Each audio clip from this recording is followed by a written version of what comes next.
Okay guys, so I'm going to show you guys at home. We're live as I'm doing this video. I'm a little bit tired tonight, so excuse me if I don't sound so hyped up, but I've been de-spruing most of the parts, and I'm going to start off with the head section of this kit. Now this kit has a really nice, how can I say, matte finish to it, really smooth. Like I said, I haven't seen the movie, so I'm not quite sure. I'm not quite sure, like for example, what this robot actually looks like. But we'll start off with section 1 in the instruction booklet, and let's do it, man. So you have this little part here, fits into a PC part. That's a little ball. Put that in there.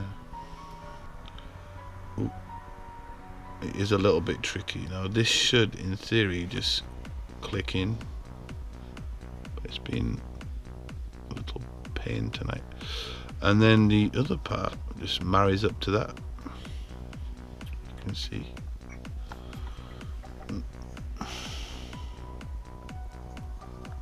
Like that.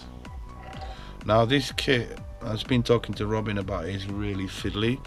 If you've got gigantic hands like me, you might find this kit a little bit tedious. I'm not a big fan of these kits like this that require the fingers of an 18-month-old baby. You know what I mean? And I've already made a boo-boo, so that's wrong. This A24 section here fits into the back. Got 2 pins in there, fit in there. There you go. A21. It's a side section.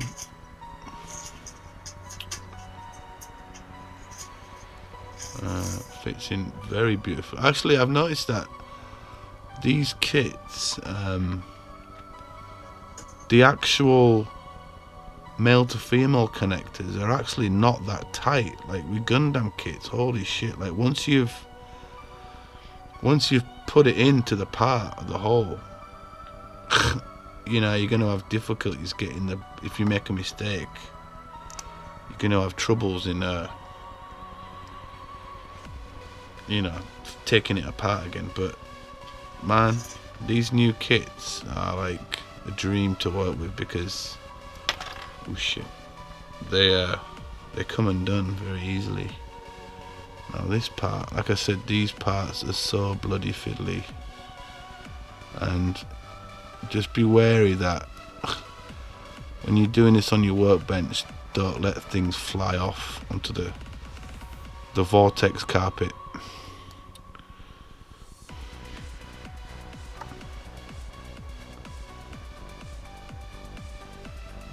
Side. Then you've got A25. It's like the front section fits in, slots in like that. You'll hear a bit of a click. That's that done, guys. Looking cool. Underneath has some details. Be nice to panel wash that. Of a light grey, dark grey, let's bring out that.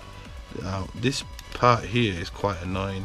I built this today twice, and this part keeps coming out for some reason. It's not secure, so be wary of that. There's a huge seam line here. Like I said, if you snap fitting this, it might look a bit dodgy. Going on to the helmet, now I might need my screwdriver. Where is it? Oh, I might use just the end of this skewer. Take that out. Like I said, these things are very easy to disassemble. So there you've got the helmet and the front section of the robot. Comes with a clear part that fits in behind, and it's very much like C3PO. And that just fits in there like that.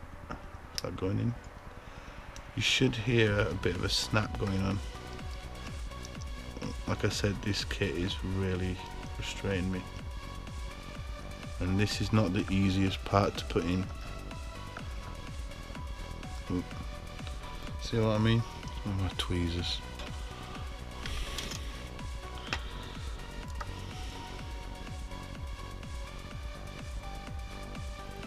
There you go. It's clicked in. We're good to go. And obviously fits in like that. And that's the helmet section. Obviously I've just snap fit it, I haven't sanded it, but I'm going to show you guys a little mod. I came up with this today. I'm going to put some lovely SMDs in there. If you watch my Death Trooper video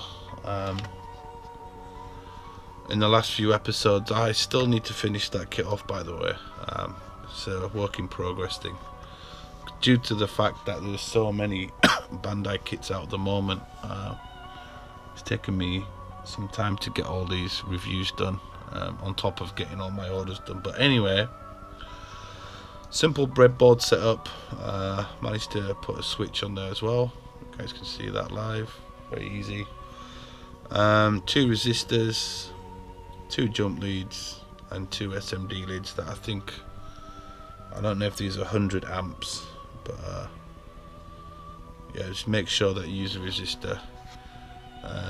If you want any questions, just please PM me in the comments, or PM me at my Gmail account if you want any help in locating some very easy to fit SMD lights. I can get them for you. But okay, so we got these 2 lights now. The color, I was asking some other Star Wars guys today what color were the lenses on this Android. Now I've been told a dim light, so I got like a yellowy creamy white. Now what I'm gonna do, so that's that already set up. What I did is, now there's gonna be a bit of an issue with this kit, because I've been racking my brains all day on how to install this properly. Now you could put the wiring through here. Excuse me. You could put it through there. What I've done is here, put the light in there a little bit better, is I've drilled a small hole through that point there. If you can see it right on camera, but there is a hole in there.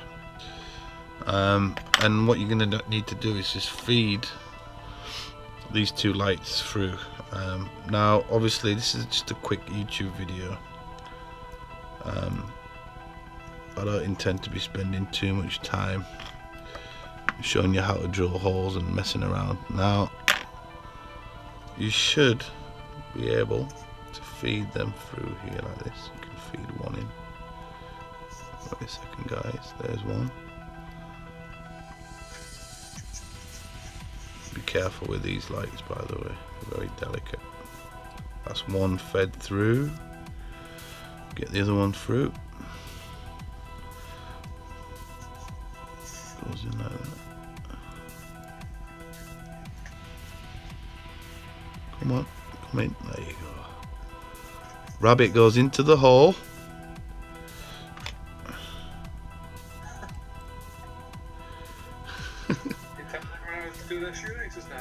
Yeah. There you go. Rabbit's got a little turtle head now. Oh, I'll put it back in. A little turtle head. Now, going off topic here, but you should have something like that, guys. Obviously, if I had more time, I would have taped them in, glued them in a little bit, but that's the basic setup obviously. And then, you know, put this in. I suppose you could actually glue these, find a way of gluing the SMDs to the back of here. Just a tiny spot of glue, you don't need much. Obviously I've been pre-fitting this so the wires are a bit skew width, but you get the general gist of what I'm doing. But let me put that back a bit. Put the helmet on, and then just turn it on. Put that back in there, and there you go.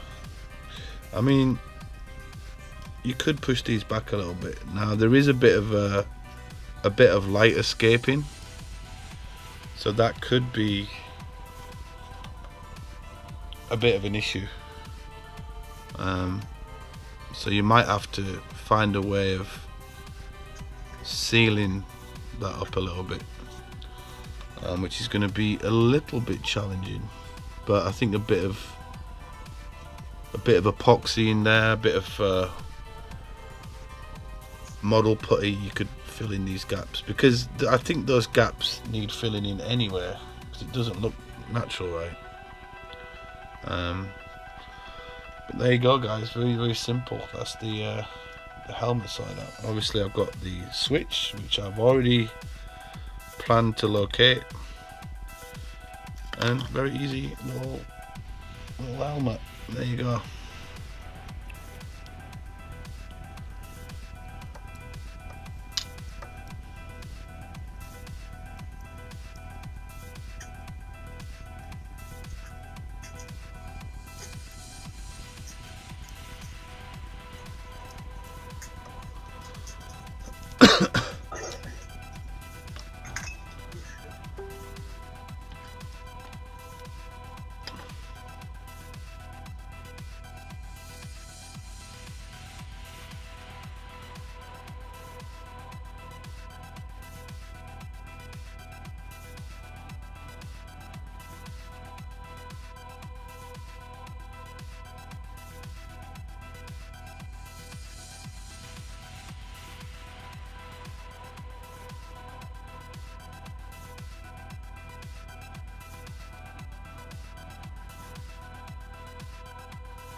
Alright guys, so we've I've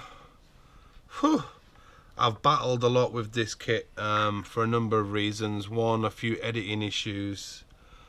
Two, some of the parts were put on wrong, and yeah, it's been a long haul, but I was gonna give you guys a breakdown and opinion on what I think about this model kit. So basically, in general, it is a really nice kit. I love the finish. I love the little details, the panels and stuff like that. And I'm just gonna talk through the articulation and some sections of this kit that I like and I don't like. We've got the head here.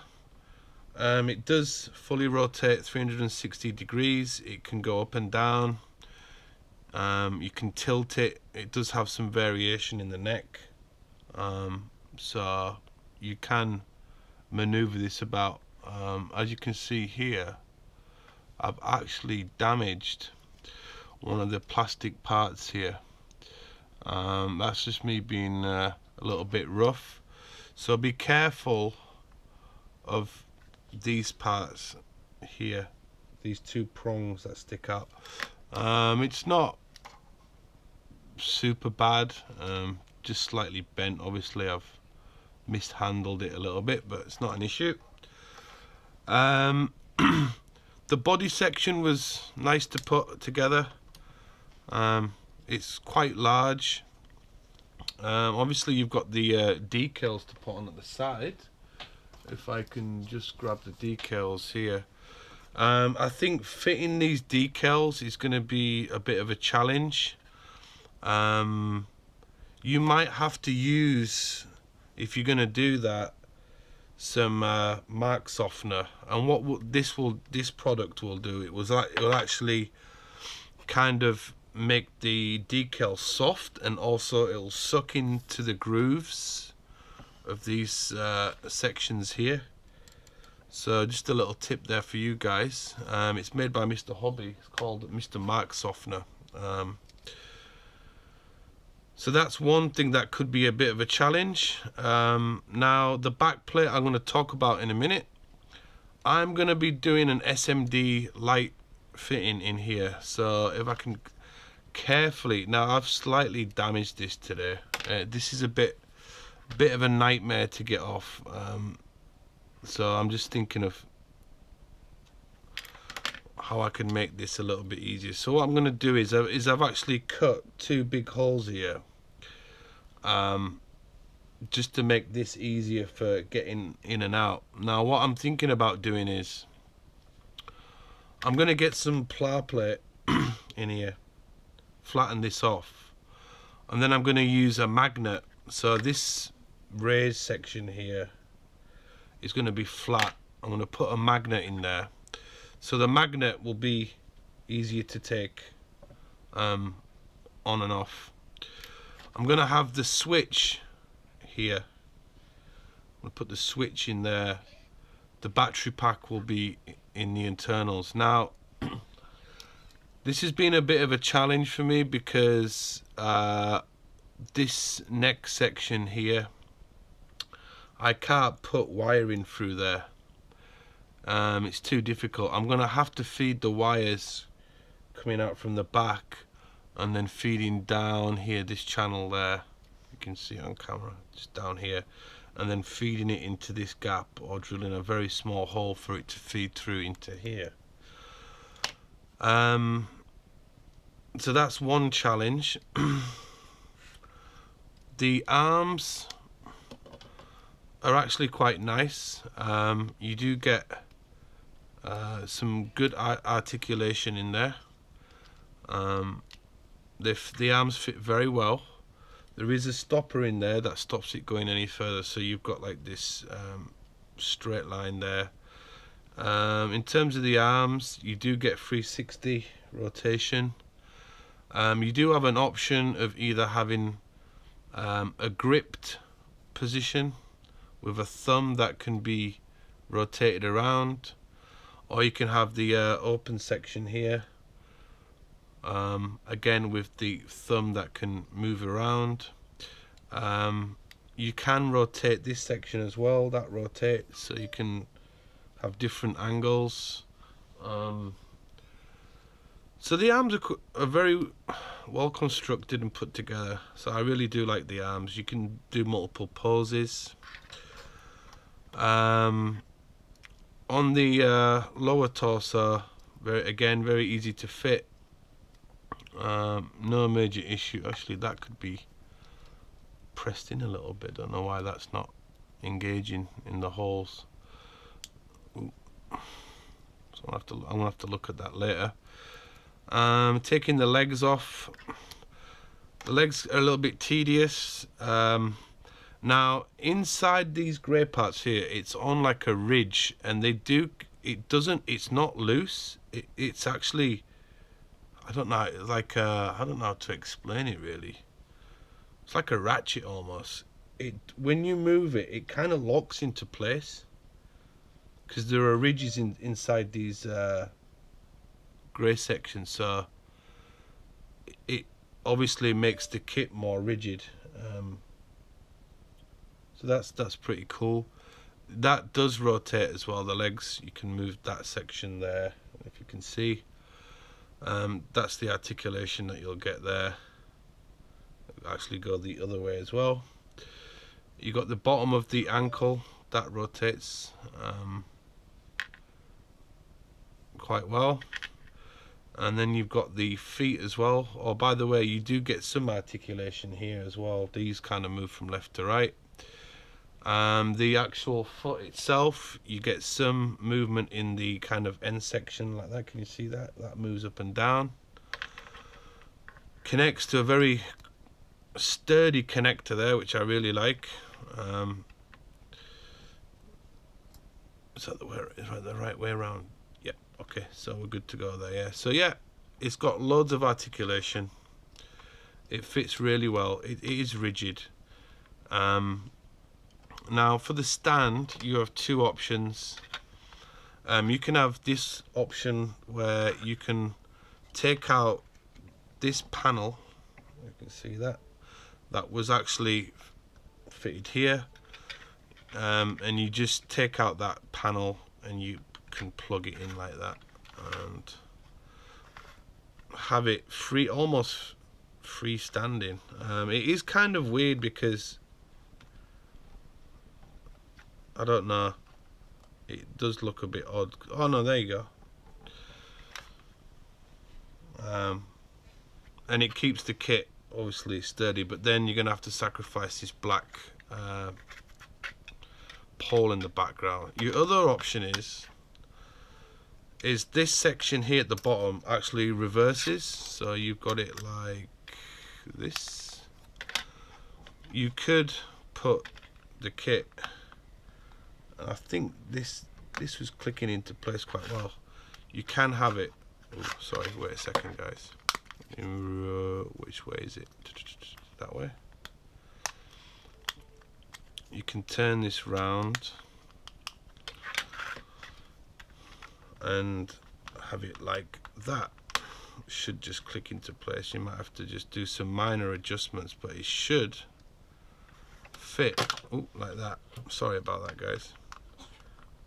Just be wary about that though, because the balance, there is a balancing issue. There you go. Just make sure that you hold that down as you're doing it, so you can pose it and get the right kind of weight balance, and you'll end up something like that. But that is an option that you could use.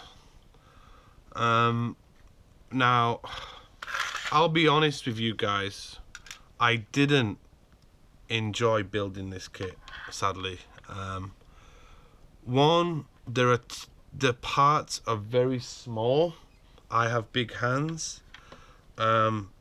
Surprisingly, I didn't lose any parts, which I cannot believe, because you probably didn't see it on camera, but I had lots of sections in the filming of this where parts were just flying off, and surprisingly they didn't drop on the floor, but it was just so fiddly, and it kind of frustrated me almost. Like I was getting really frustrated with it. I didn't enjoy building it, not like the Shore Trooper. It is really taxing. You might have to use tweezers as well. And two sections that I haven't spoken about are these two little aerials that fit into the back of here. Now these are so delicate, and I've got to the point where I think it's this one. Yeah, this one. This one here is basically, it's gonna snap at any moment, because I knocked it and it's on the verge of snapping. So I decided not to fit this anymore. If I was you, this is some advice, I would leave this section till the very end, because these parts are so delicate, and you don't want to be handling a lot of plastic while these two are still attached. That's one thing from Bandai that I would have changed. I would have left these till the very last moment, because they are so delicate.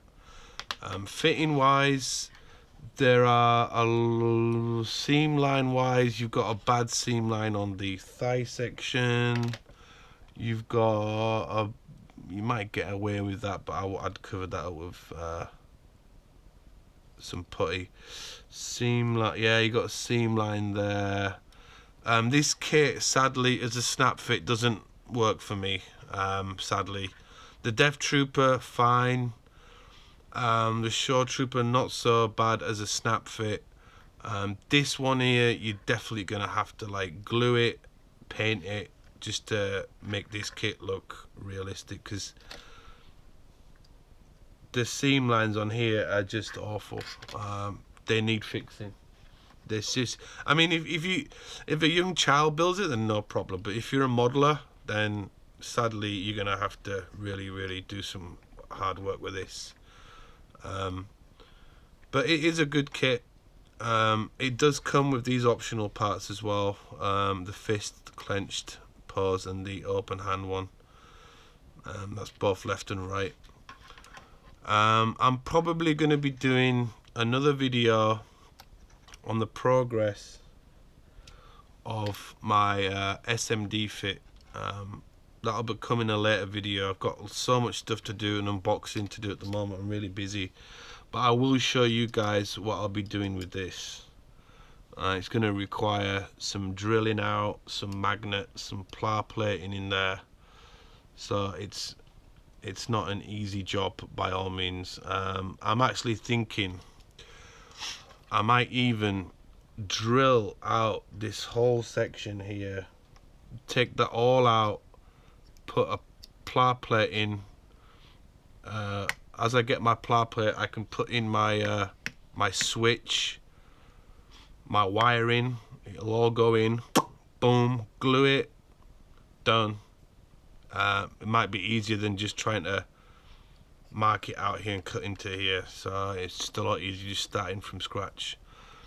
And then, like I said, I'll have the SMDs fitted in here, and the wires will feed out and come into there. It's just the perfect way of doing it. So that's just one idea. Actually, I'm thinking of another idea right now.